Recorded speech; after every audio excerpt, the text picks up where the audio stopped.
Herbalist live event. Good to see you all here. And we're going in, yeah, happy Friday. Nice, long, busy week, huh? And this has been a big event, right? This is not a small event. We are um, here to help you all bridge to some awesome everyday routines. And those core routines are ones that will enhance health and make the work more streamlined and more focused. So we're really excited to be here, helping you all do that this week. So how it's going to flow tonight is I'm going to do a little bit of our foraging conversation, kind of our primer for foraging. And then we will ask some questions or have space for you guys to ask your questions tonight on tonight's session. And then we meet tomorrow night, 6 o'clock Eastern Standard Time, to discuss the pillars of formulation and research. So how you're going to be able to discover the right sources of information for the recipes and the formulas you're going to put under your themed apothecary this year, the next 120, 150 days, and also the ways to build formula. So using more than one herb together in synergy. And then Sunday session, we're going to go live again at 6 o'clock Eastern Standard Time, again through Zoom. And that night, we're going to be discussing the foundational skills and foundations you need for a profitable and impact-driven herbal business, especially with the farmers market model. From our 10 years of doing it. So we got a lot of insights to share, a lot of shortcuts that we wish we could have taken along the way, things that we wish we would have known that we will share with you now, as well as some ways to kind of go ahead and launch your thing. Some of you are not going to be doing it for profit. Some of you will just be in the farmers market world to make better relationships with suppliers as part of your strategy to have a consistent flow of herbs and resources for your personal use. So it's not always something that's about making an income. Sometimes it's just about impact and community and being present and finding your voice. So we'll be going into that. And we are going to have a bonus session on Monday night as well at 6 o'clock, all about finding your voice, leadership, and strengthening your convictions. Again, mindset is so important for a personal health journey. It's not just about the goals, right? It's about the systems you have in place to take action. And hopefully you've been inspired to set some action this week. We've had moments of opening up the calendar, making sure that you're putting things on them. And I'll be introducing the reflection session on Monday night, which is a really powerful tool to use that you can do every month to assess if your goals are getting hit effectively or not. And just some general to-dos to make sure your apothecary is healthy, toxin-free, clean, suitable for health, little things to look out for to make sure that your apothecary, your herbal workspace are in tip-top shape, and that your herbs are also suitable for herbal medicine making and projects and use. Awesome. We will announce our winners for our giveaways on Sunday. So go ahead and in the chat now, tell us where you're tuning in from tonight, if you're live, and your full name, so we can continue to give you participation points towards this week's challenge for our giveaways, which we are going to be announcing what those are in email and Facebook tomorrow, and then we'll be announcing the winners on Sunday. So you still have a couple of days to either show up to the rest of the lives. We have tonight, tomorrow, Sunday, and Monday. So you have all four. You have 4 chances. We're only halfway through. And also, if you didn't show up live for the other ones, you can go in the Facebook group and you can watch the replays. And the replays you can also get credit for, because there's a post in the group under the featured post for each day's training. And you can say the word watched and you'll get replay participation points too. So watching replays, leaving YouTube comments, liking my YouTube channel, subscribing to my YouTube channel, which is where all the replays are happening, watching and showing up live, and engaging in posts in the Facebook group, all the activity posts or posts on each of the event days of different pictures and all the things that we've been sharing will gain you points. So I thank you for doing all that. And we also have a giveaway too if you're sharing the Facebook group. That's a bundle of new books, and those who've been sharing all week, thank you so much. Make sure to tag your friends that you admitted into the group or invited into the group in a post. Make sure that you're saying their names in that post so that we can give you full credit for that. So you can continue to share the event as long as the event's going on. So all the way through Tuesday to get that giveaway, and we'll announce that too. Awesome. So thank you all again for being here. My name is Laura Baum, and I'm the founder of Laura's Botanicals, a Richmond, Virginia-based company. So tonight we're going into the foundations for foraging. And so, like you learned with all of the other lessons this week, these are all a framework and all I'm telling you, what you need to explore more deeply. And the things that we have to go deeper in are, how to garden, how to forage, how to make herbal medicine making. These are just concrete activities that will get better and better with more and more practice, right?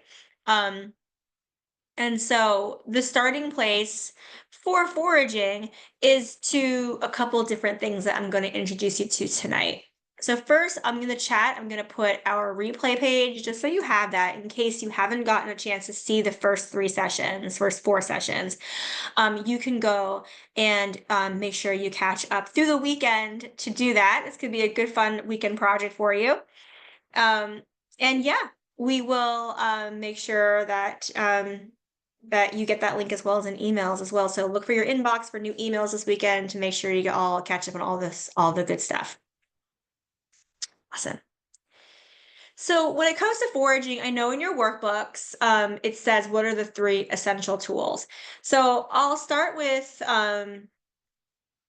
1, the 3 tools to make foraging ever so effective, successful, and done correctly was the term that I used, the words that I use. Doing something correctly obviously implies that there's ways to do it incorrectly. And incorrectly with foraging there's definitely ways to do that.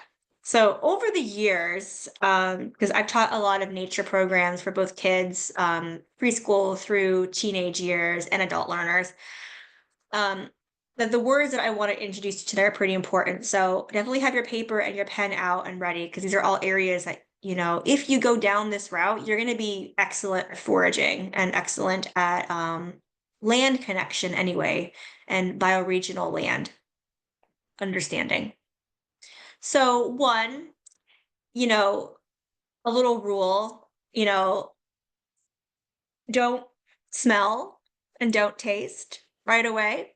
I know it's one of the, basic mechanisms that we have as people to go out and like smell something, smell a flower. And it's a very humbling lesson to a child who brings you that one flower and you're like, where'd you get that from? Because it's the one flower of that one plant from the last of its species in the area, right? They don't know. They can't tell the difference between it's just a beautiful flower and they brought it to you. But the fact is that you then want to offer them more insight. Well, how many of them did you see? How many flowers did you see? Did you see anything that looked like it? And if they're like, no, that was the only one, that should have some resounding bells that this is a rare plant, right? This is a plant that's probably, trying to come back and bring back that balance into the ecosystem. So I mentioned the word with, introducing potent herbal medicine last night. Potent herbal medicine is not just, how you make it, it's the actual sourcing of the herbs directly, an old growth forest. So plants that have been left alone, left to their own devices to grow and stabilize their own populations. There's a really great understory plant, golden seal, and golden seal grows by rhizomes, but that doesn't really happen until like a few years of growth. And then once it's safe enough, it'll send out little runners and start growing along the ground like that. Much like, English ivy grows. But English ivy is, of course, an invasive plant. We want to have that understanding going in that, again, we need permission to harvest. It's not just permission from the people who own the land, although that's very important, especially the South. But you should have that permission of the plant as well. And so gaining a deeper understanding of the area you're going into, um, knowing what things to look for based on the terrain and knowing the ecology of the land ahead of time, doing a little bit of research. I would say those are a fundamental tool to get to know before you forage. What possibilities could there be in the area you're going to? You get better and better as you go into every single new park or trail or whatever. You can see first, you look at the trees and you know, okay, I see these species. And in the past, when I've seen these species, I also see this underneath. It's the relationships and the patterns that you're going to see time and time again to lean upon to build that confidence up. So the more familiar you are with that and the more you're paying attention to that permaculture of what how plants function in their environments, the better a forager you're going to be. But the last thing you want to do is go up and smell or taste anything until what? Until you use your eyes. Use your eyes as long as possible when you're beginning foraging and pick up as many details of a single plant as possible. So you never just want to find one thing. You want to find several characteristics before you can come to a conclusion of the identity of a plant. So you heard the term leaves of three, let it be, right? Because it could be poison ivy. But leaves of three, it could be a pea or a strawberry because strawberry also has three leaves. And so do peas, pea plants, and other plants in the pea family. So it's not a rule for all plants. Of course, it makes you more wary, but people aren't really, they're just kind of like, I think people use it as a bit of a dismissive thing to not even engage in nature at all because those same people who say that then walk right on poison ivy and had no idea. Poison ivy is everywhere and it grows up one single plant at a time. It'll pop up amongst many other plants. So you know it or you don't. And that's the way it is with all plants. You're in a relationship with it or you're not. So um again, look for the trees first. They're the bigger ones. And you can start building up some patterns in your mind. Okay, I see beech tree, and I normally see partridge berry growing under beech tree. And that is a very familiar pattern that is you can use in your own looking. It really can be conceptual like that, not just honing in on the individual. But sometimes you do find an individual that you don't know. I call it a plant of interest. Uh, what's the abbreviation of that or the letters for that? Plant of interest. POI. It's a POI. Ooh, it's a plant, it's by itself. I don't see many of around it, right? Because naturally plants pollinate or they drop their seeds or seed spread. So there should be so maybe this plant is not doing well with its stratification efforts and it's not in flower. What clues is this plant giving me? So the other tool that I want to mention to you that's very important for correct foraging is, look for those clues. Look for the clues the plant is giving you, depending on the stage in which it's growing. Because again, you could be out there foraging in the winter where there's different kinds of clues than there are in the summertime. Of course, it's always ideal in summer because more than likely it's a plant that's already bloomed or is about to bloom or fruit. So there's lots more clues to be available, right? That doesn't mean you can't get lucky in the fall and winter months with how the plant looked or its seed head after the seeds dispersed, if it had seeds in that way. And yeah, so that just paints a really good picture there. You shouldn't, when you forage, again, not have physical permission of the space you're on. And with that research that you've done as a tool, proper research of the area, you should know whether or not it's been treated or not with chemicals. It takes a certain amount of years for these chemicals to dissipate in your environment. And also, a lot of plants do accumulate biohazards or bioaccumulate the toxins from their surroundings. So, there are some general precautions around that, an amount of space from a road or amount of space from a river. Not foraging at certain parts of the day when the heat has been really intensifying on the leaves, because that will emit a lot of the odors and chemicals through the leaves. And again, you can do harm to yourself by going up and smelling a leaf. Now, I know mints, a huge indicator of mints is an aroma, but there are ways to kind of like brush against the plant and have a mild odor in the air so that it's not directly in your olfactory. The less harm you can do while you're foraging, the better. So just be as careful as possible. And a quote that I use that I've used since the beginning that I learned that I do for pretty much anything that I don't know what it is, when in doubt, throw it out. That's absolutely true. You can save a piece of it, try to identify it, but sometimes you are going to have moments where you just sometimes don't quite know. You don't have that connection. And that brings me to another really good point about foraging, and that is that connection. There's a process that I utilize that I studied and I taught lots of kids in. It's called coyote mentoring, coyote facilitation. And these are games to help engage the inner nature mentor in you and to build strong connections in skill sets in nature. So, including knowing your directions, knowing if you're out in the woods, where the sun is, the placement of things, sitting at under a tree, that sense of awe, wonder, and joy that you're talking about earlier this week with spiritual development, because nature is a crucial factor in spiritual development. So the more time you spend in nature, and not just a park, but like an actual wild space, the more enriched you're going to be, and the better at foraging you're going to be, because your senses are more keen. So you're paying better attention. And that's why, being a really kind of hurried, overstimulated, um, hyper vigilant type of individual is probably not going to be the safest forager, right? Because you're just not attuned to the environment that you're going into. And yeah, when it comes to plants, it's the same rules for foraging mushrooms too. I mean, there are lots of skill sets involved to properly ID a mushroom, as there are to properly ID a plant. But it does get a lot, easier when you're looking at those patterns and characteristics. So I'm not just looking for 3 leaves on a plant. I'm looking to identify a strawberry, for example. I'm also looking for the fruit. I'm looking for the flower or where the flower was. I'm looking for evidence of strawberries around the plant.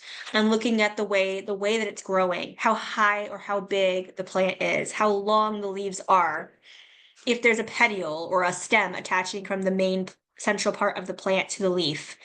I'm looking for how it attaches to the stem. I'm looking for the way that the leaf shape is. I'm looking for the venation or the veins. I'm counting the amount of leaflets or leaves there are. I'm looking for a flower and the amount of petals there are. It does get that meticulous. So our last tool is a field guide, a good field guide of your area, of your bioregion.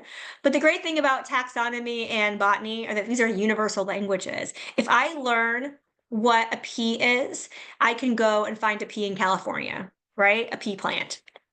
If I understand the shared characteristics of a strawberry or that genus of plants, that grouping of plants, if there's a strawberry on the East Coast, I could go find a strawberry on the West Coast. If there are supposed to be strawberry plants in those bioregions, which you can find native databases and know whether or not plants are there or not, right? So IDing plants is truly a universal language, and it's what connects us all together, which is another great thing about being a forager. Now, herbalism and foraging pretty much go hand in hand. Some herbalists, that's all they do. They don't grow or cultivate plants at all. Their livelihood and their history and their ancestry, the way that their families used herbs was on foraged wildcraft plants, with deep, deep roots and traditions. Other people, they're the opposite. They're mostly cultivators and they do very little foraging. You get to decide what you're going to be. I think it's good to be a mix of everything, which is why we present it within this program like this. Um, I think that being intentional at cultivating means that you're able to, as a gardener, understand what got dropped into your garden. Birds and animals interact with your garden space, and they're going to bring you plants that you didn't plant. So it's good to have that basic foraging knowledge and basic plant ID knowledge, because you'll be able to determine whether or not a plant in your garden is useful or even medicinal or edible or poison. Get to know the poisonous plants in your area, what's possible in your area, again, because of your bioregion and your history and your land history and where you are based on your geography. What kind of coast or area you're in, what kind of waters are around you, and other rocks and the soils. So yeah, great. There's great families to forage from. And that, of course, is what I go deeper into. I give a very immersive botany lesson and taxonomy lesson, and some great general plant lists and how-tos and proper harvesting strategies, of course, within my program, and Everyday Herbalism Fast Track, which you have now all been formally invited into last night and through email today.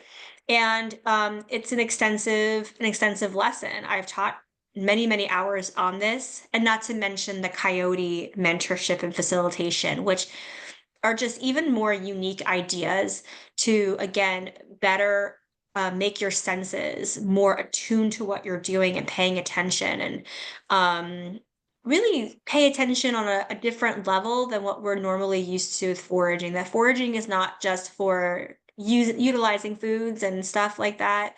It's a real connection with the planet and with your environment. So it's a really beautiful thing. And yeah, as an herbalist, we can be ecological balancers. We can go out and we have the power, because we know that certain things are invasive. We can use them for medicine and for herbal products. And we can help rebalance the local ecosystems because we're paying attention and taking care of things. So there's great power and great community in that just in itself. So it's a great avenue to go down as an herbalist for sure. All right. Well, I'm going to open it up to some questions now. If you have any questions in the chat, and about anything that we've discussed this week so far, I could, any question is game. Again, on day one, we talked about the mindset, the goal setting, the creating of your health vision and the health theme. And we don't want your vision to run out. We don't want your vision to not be remembered. And we don't want you to not be able to stay committed to the things that you hold most dear, right? So we are here and we are ready for you to embrace you in our community and really keep you motivated, keep you learning, keep you focused, and give you the tools and the things that you need to have a lot of action take place now for your personal health and for your community health.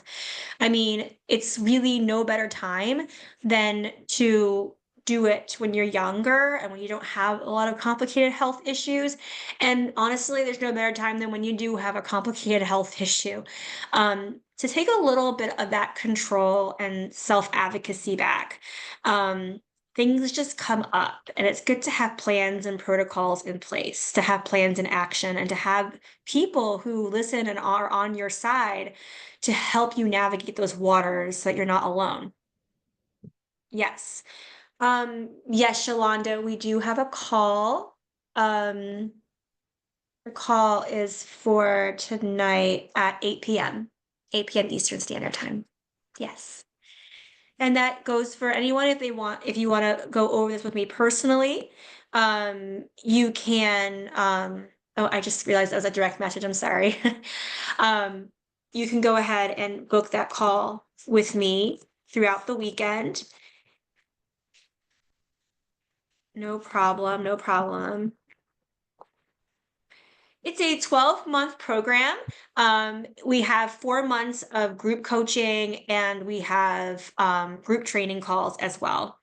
This includes a vibrant community where people are engaging in soundboarding, sharing their images of their apothecaries, having very vivid discussions, and they're very strong, highly targeted trainings to support you in going deeper in these structures that we introduced this week.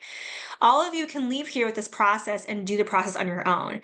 And you're going to have success because we've done it ourselves on our own. But you are going to get a lot more out of it when you're in a community and you're getting more direct mentorship. And we give you a lot of customization and one-to-one check-ins to make sure that you're staying in place with what you said you wanted to do, keeping you active and keeping you motivated and excited about what you have coming up. And it's a year-long access to our community and to our course. And we also have some bonuses that are in place if you enroll at this time. There really is no better time than now to enroll because the price is going to go up since this is the first cohort of 2025. And so these doors will close on the end of day on February 4th, and that is when the bonuses will also go away. Our bonuses right now include the Body Literacy Academy, and I decided to add that on because this group has been so engaged and so interested in how the body works and also goal setting. So that's like answering the questions about like, what the plants do in the body, how do they interact with pharmacology? How do I know what to start with, right? What's the goal that I should do first to really affect this thing? What systems should I work on to support my health overall? And of course, specific health protocols depending on conditions.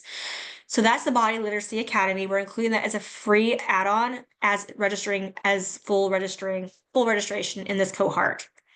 We're also including the Beyond Elderberry Business Bundle, and that is a business logistics kit to support the person who knows they want to be a community healer and knows that once they feel better, they're going to be going out there and making partnerships and setting up shop and making products to sell. So we have a lot of years of experience in the farmers market as well as other forms of business structure. And we're going to be sharing some tips on this Sunday, as well as including a very comprehensive kit as a bonus for this program registration. I'm also including a handmade herbal elixir kit to be shipped to you to enjoy throughout your duration and your journey, all handmade by me and some other local herbalists here in Richmond, Virginia. And we're just going to be, the ball is rolling. We opened the program on February 11th, and we can't wait to bring on a few of you into that during this launch period. So I'm not seeing any questions in the chat. That doesn't mean you're not going to have any. Again, I put my booking calendar in there. We've got our calendars open for calls throughout the weekend and next week. So I'm here to answer your questions, and that could be anything in regards to this week or just in general, or if you need a deeper look at your health. We do have a very comprehensive health questionnaire. Couple questions that did come through on email about the program is the difference between VIP tier and the group program. VIP tier is a slightly higher investment for a shorter amount of time because that person is needing a lot more individualized care and attention on them. And so they are getting one-to-one coaching calls, which are hour-long sessions instead of just the check-in call, which is 30 minutes. They're also getting custom herb lists and formula lists. So I'm going into my apothecary and I'm pulling out my list of themes, and whatever they're choosing to work on, if it's anti-inflammation or if it's herbs for digestion, I'm pulling out all the formulas that I've already used and worked over the last decade, and I'm giving them. So I'm basically just saying, here, all the work is done for you. These are the formulas. Here's the research I did. Here's how the things worked. Now here you go. So that's why there's a higher upfront investment, and there's a more VIP level to this program. Otherwise, you're getting still all of the group coaching calls in the other tier, the training calls and the course access, in addition to all those bonuses I mentioned. So yeah, and we meet online the calls are going to be on Tuesday nights between 6 and 8 p.m. Eastern Standard Time. Generally, they're 6 or 7 o'clock. They're hour-long calls, but everything is always available on replay in the groups. Everything is also in a private course area, so people can access those things at any time that they want and show up to what you want. And we also do a couple like event opportunities throughout the year to get to know everybody in a more casual way and share their projects. So it's a very fun community, and we've been doing it since 2017. And it's a great time to get to know herbs and get to know yourselves. And yeah, hit those goals. All right. Well, I'm not seeing any more questions or anything. Yeah. So great little foraging lesson, right? Um, go up there, get to know those patterns, get to know your area. And yeah, any specific questions, you can always email me at laura@laurabotanicals.com as well if something comes to you later after reviewing this or other lessons. All right, have a great night. I'll see you guys tomorrow at 6 for our research and formulation lesson. Thank you.